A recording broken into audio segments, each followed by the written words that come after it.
Hello friends, स्वागत है आपका इस नई वीडियो में। मेरे सामने खड़ी है MG की हेक्टर। हेक्टर को मैंने पिछले 2 दिनों में लगभग 300 किलोमीटर के आसपास चलाया है और चलाने के बाद आज हम इसको एक लॉन्ग ड्राइव पे लेके निकले हैं। तो आप बहुत ही खूबसूरत नज़ारे देख रहे होंगे एक खूबसूरत MG हेक्टर के सामने। तो मैं आपको इस वीडियो में सिर्फ ये बताऊँगा कि MG हेक्टर अगर आप लेते हैं तो आपको ड्राइविंग एक्सपीरियंस क्या मिलेगा, क्या माइलेज मिलने वाला है, कंफर्ट कैसा है, पिलियन कंफर्ट कैसा है, पीछे अगर आप बैठते हैं तो आपको कैसा कंफर्ट मिलेगा, स्पेस, बूट, सस्पेंशन, ये सब कुछ कैसा काम करता है। सिर्फ ड्राइविंग के बारे में हम बात करेंगे कि इसकी ड्राइविंग कैसी है। एक ऑनर अगर अपना कार को ड्राइव करेगा तो इस सेगमेंट में ये कार जो है कितना अच्छा चलती है, चलाने में आपको कैसा लगेगा, उन सभी चीज़ों के बारे में बात करेंगे। तो सबसे पहले मैं आपको बता दूं कि इस कार का जो साइज़ है उसके बारे में सबसे पहले हम बात करेंगे। तो ये 4.7 मीटर की एक कार है और अपने कंपटीटर्स में, मतलब जो भी इस सेगमेंट की कार आती है उसमें ये बहुत ही बल्कि और हैवी लगती है। क्योंकि और कार्स जब आप देखेंगे तो वो कार कहीं ना कहीं जब बोनट के ऊपर चढ़ने लगती है तो उस क्लास का ग्लास एरिया छोटा हो जाता है और कार वहीं से वो थोड़ी सी इससे छोटी लगती है।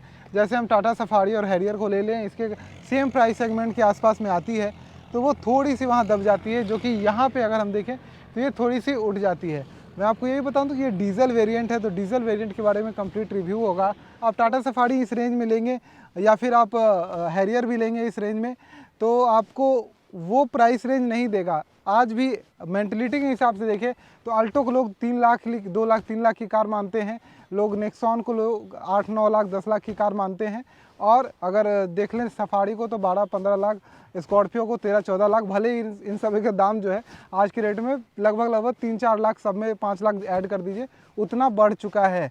लेकिन इस कार का वो रेंज नहीं है। इस कार को देखने से ही समझ में आता है कि ये 22-25 लाख रुपए की कार है। चलिए इसको मैं चलाता हूँ और चलाने के दौरान आपको बताता हूँ कि ये कार कितना पिकअप देती है, कैसे स्पीड में चलती है, कितने स्पीड में, कितना इसका जो है वाइब्रेशंस होता है, नहीं होता है, वो सब चीज़ों के बारे में बात करते हैं। जब इस कार को ड्राइव करने के लिए आप बैठिएगा तो सबसे पहले देखिए कोई भी जो फ्रंट सेंसर है, रियर सेंसर है, वो बहुत अच्छे से इंडिकेट करता है। देखिए हर तरीके से जो मैप व्यू है वो आपको यहाँ पे दिखाई देगा, तो काफ़ी अच्छा लगता है। और ये मुझे अभी इंडिकेट करेगा क्योंकि मेरे राइट साइड बहुत बड़ा बड़ा ऑब्स्टिकल्स है, पहाड़ है, तो इसको लग रहा है क्या करना है, नहीं करना है, कैसे जाएगा बंदे, तो बंदे को अलर्ट कर दें। तो उसके लिए बीप साउंड ऑन रहता है। और इस तरीके से चलिए इसको चलाकर देखते हैं चलने में कैसी है। देखिए मैंने जो आगे जो हल्का सा गड्ढा था उसको भी ये डिटेक्ट कर लेता है, इसका सेंसर बहुत ही अच्छी तरीके से काम करता है। अब हम आ जाते हैं अपने लेन में और जैसे ही हम लेन घुमाते हैं तो कन्वीनियंस इतना है कि आप जैसे ही टर्न लेते हैं इसका इंडिकेटर ऑन हो जाता है, प्लस कैमरा जो है वो भी ऑन हो जाता है। तो दोनों चीज़ें इसके बड़े आसानी से ऑन हो जाती है। उसके बाद आप देखिएगा कि सब कुछ आपके फिंगर टिप्स में मिल जाता है। जो क्रूज़ कंट्रोल है, जो वॉइस कमांड है, ये सारे इसके फीचर्स हैं, ये भी इतना बड़ा है और आपके हाथ के कमांड में रहता है, तो आपको काम करने में इसमें कोई ख़ास ऐसे दिक्कत नहीं होगी। उसके अलावा अगर बात करें तो जो सीटिंग में जो थाई सपोर्ट मिलता है और जो सीटिंग पोजीशन मिलता है वो बहुत मुझे अच्छा लगता है। और गाड़ी का गियर रेशियो इतना अच्छा है कि फर्स्ट गियर के बाद अब सेकंड गियर जैसे ही जाते हैं कार बहुत ही स्मूथ ड्राइविंग में आ जाती है डीजल होने के बाद। और आप अगर AC मैक्स दबा देते हैं, जैसे कि दोपहर है, ठंड का मौसम है, लेकिन गर्मी हो गया बहुत तेज़, तो हमें AC चाहिए, तो बहुत तेज़ AC के लिए मैक्स AC मिल जाता है। तो कन्वीनियंस कंफर्ट बहुत है इस कार का कि अगर आप इसको ड्राइव करते हैं तो बहुत ही निश्चिंत होकर एक जो ड्राइविंग हम जिसको बोलते हैं वो हमें मिल पाता है। और सुंदर नज़ारे जो बाहर के हैं वो भी आपको यहाँ पे दिखाई दे रहे होंगे। चलिए अब हम बात करते हैं कि कार का एक्सेलरेशन कैसा है।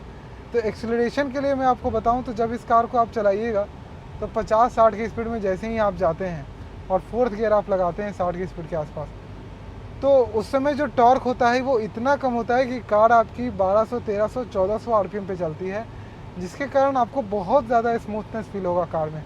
कार इवन माइलेज भी उस समय आपको ज़्यादा देगी। आप बाहर का व्यू इतना अच्छा देख पाते हैं कि आप पूरा कार आपको बहुत अच्छे से जज हो जाता है। बहुत सारे कार्स में ये चीज़ थोड़ा फॉल्टी होता है कि वो कार जज नहीं हो पाती है, कितनी लंबी है, कितना काटना है, कितना रिवर्स करना है, वो सभी चीज़। लेकिन यहाँ पे 360 डिग्री कैमरा के साथ साथ, अभी ये नहीं लेगा क्योंकि कार ज़्यादा स्पीड में है, तो 360 डिग्री कैमरा, 3D कैमरा के साथ ये बहुत आसान लगता है कहीं भी टफ जगह से इसको बाहर निकालना, इसको पार्किंग में लगाना, टाइट स्पॉट पार्किंग में लगाना, या फिर टाइट स्पॉट में अगर आप कहीं फंस गए हैं जाम में, दोनों तरफ सभी तरफ गाड़ियां हैं, तो आगे निकालना भी इसमें काफ़ी आसान हो गया है। तो वो भी कंफर्ट एंड कन्वीनियंस में काफ़ी आरामदायक है, इसके ड्राइविंग कल्चर को मतलब अच्छा बनाती है। अब गियर स्मूथनेस की बात करें तो मैं फर्स्ट गियर से जो है आपको 5th गियर तक का इसका जो है स्मूथनेस दिखाता हूँ कि कैसा स्मूथ है ये। तो मैं अभी ये न्यूट्रल हो गया, हल्का सा गाड़ी जो है मूव कर रही है। फर्स्ट गियर पे आप देखिए, मेरा गियर नॉब पे ध्यान दीजिएगा। First gear acceleration 2000 RPM, second gear acceleration 2000 RPM 40 का speed, third gear acceleration 2000 RPM 55 का speed, fourth gear acceleration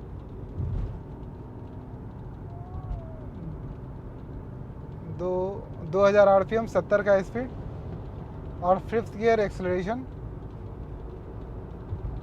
2000 RPM 80-90 का स्पीड चला जाएगा, 90 चला जाएगा। अभी तो 1800 ही है और 80 पार कर रहा है।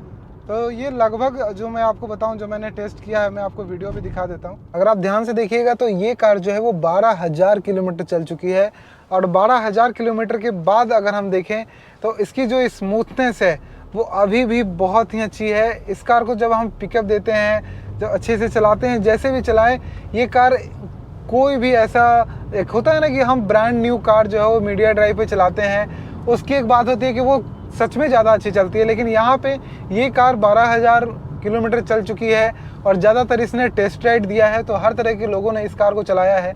फिर भी जो गियर है, जो कार का स्टीयरिंग फीडबैक है, जो कार की एक्सेलरेशन फीडबैक है, वो सब कुछ इस कार से मुझे अच्छी मिल रही है।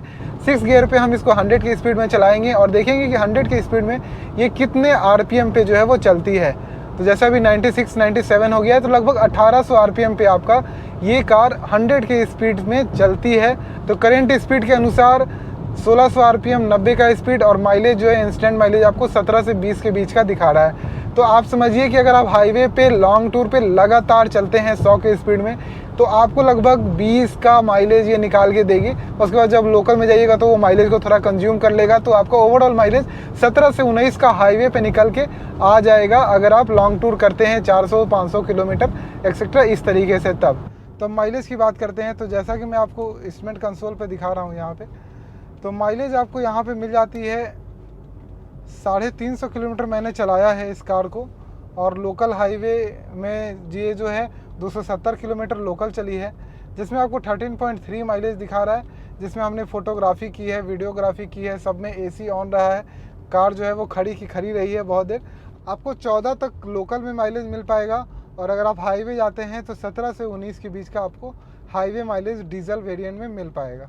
मीटर कंसोल पे आपने देखा 350 किलोमीटर, मैंने इसको लगभग 400 किलोमीटर चला लिया है। और चलाने में इस कार में एक चीज़ है कि राइट पैर को तो कुछ महसूस ही नहीं होता है, एक्सीलेटर और ब्रेक इतना हल्का है। क्लच मीडियम साइज है, ना बहुत हार्ड है ना बहुत हल्का है, लेकिन क्लच जो है वो ट्रैफिक में बहुत ज़्यादा, अगर 1-1.5 घंटा आप ट्रैफिक में रहते हैं तो हल्का बाएं पैर में थोड़ा सा लगेगा। अदरवाइज़ जो है क्लच भी ठीक है, बहुत हार्ड भी नहीं है, बहुत मीडियम भी नहीं है, बहुत हल्का भी नहीं है, सॉरी। तो क्लच इस तरह का है। चलाने में अगर आप 200 किलोमीटर लंबा स्ट्रेच 300 किलोमीटर लेते हैं तो कुछ भी पता नहीं चलेगा। हाईवे पे कार बहुत हल्की चलती है।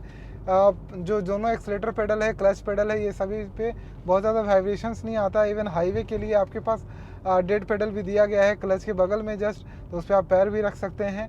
हाईवे पे सीटिंग कंफर्ट बहुत अच्छा मिलता है, क्योंकि थाई सपोर्ट बहुत अच्छा है, सॉकर्स बहुत अच्छे हैं, और ये कार रेगुलर जो है वो 100-120 पे चलने का डिमांड करती है। बहुत सारी कार्स होती हैं जो कि 80 के 90 के बाद आप जाएं तो थोड़ा सा दिमाग ख़राब करती हैं कि कंफर्टेबल नहीं है, रोड पे कंफर्टेबल नहीं है, लेकिन इसके सॉकर्स इतने अच्छे हैं कि ये बहुत कंफर्टेबल होके बैठ के चलती है रोड पे। आप 100, 120, 140 चला रहे हैं, कार बहुत बैठी रहती है।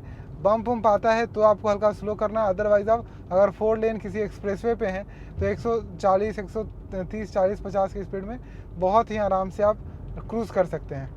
अब शॉर्ट में आपको फाइनल में सभी बातें बताता हूं, तो ये कार 18,29,000 रुपये एक शोरूम से शुरू होती है।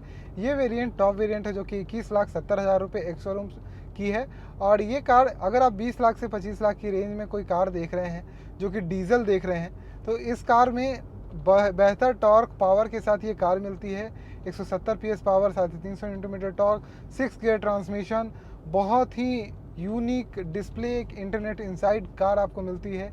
बहुत ही प्रीमियम अंदर का फील, जो इंटीरियर फील है वो बहुत ही प्रीमियम। वो कार अगर आप लेना चाहते हैं तो उस तरीके से आप कार को देख सकते हैं। इवन इसका जो सॉकर्स हैं वो कंक्रीट रोड जो होते हैं, जो हल्की हिलती रहती हैं हमेशा, उस पर इसके चारों सॉकर्स, इसके टायर्स जो है वो बहुत कंफर्टेबली वर्क करते हैं। तो वो चीज़ आपको एक बेहतर मिलेगा। तो इन सभी चीज़ों का एक पैकेज चाहिए तो आप इस कार को ले सकते हैं। अगर आपका यूजेस बहुत कम है तो आप पेट्रोल पे जा सकते हैं। डीजल का एक अलग मज़ा लेना है तो आप डीजल पे रह सकते हैं। एक मैं चीज़ बताऊंगा, अगर आप लुक के हिसाब से ही कार ले रहे हैं कि मुझे एक अच्छी पर्सनैलिटी ही दिखानी है और एक अच्छा ड्राइविंग एक्सपीरियंस लेना है, तो ये कार वहाँ पे अपने सेगमेंट में 20 से 25 लाख में बेस्ट इन सेगमेंट है। बाकी सभी कार के बारे में हर पब्लिक जानती है, दाम वाम सब।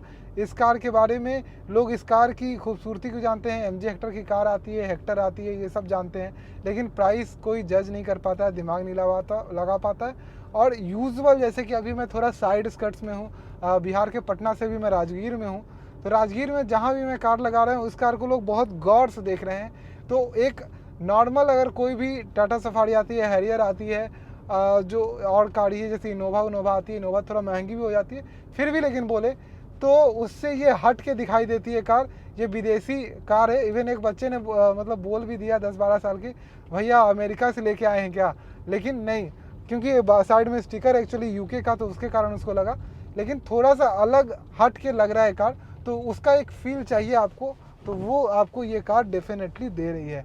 तो इस तरीके से आपको एक मैंने ओवरऑल आइडिया दिया कि आपको क्या क्या पॉइंट्स दिमाग में रखने हैं अगर आप MG हेक्टर लेना चाहते हैं। तो ड्राइव एक्सपीरियंस के बारे में सब कुछ आपने समझा, और अगर आप कंप्लीट एक एक फीचर के बारे में जानना चाहते हैं तो आप मेरा कंप्लीट वीडियो आई बटन पे आ रहा होगा, उसको देख सकते हैं। वो कंप्लीट वीडियो है हर एक चीज़ के बारे में। तो बाय बाय, और आप अपने कमेंट ज़रूर बताइए कि आपको MG हेक्टर कैसी लगती है। मैं जानना चाहता हूँ क्या, ताकि आपको और ज़्यादा एक्सपीरियंस आपके कमेंट के माध्यम से दे पाऊँ। Bye bye.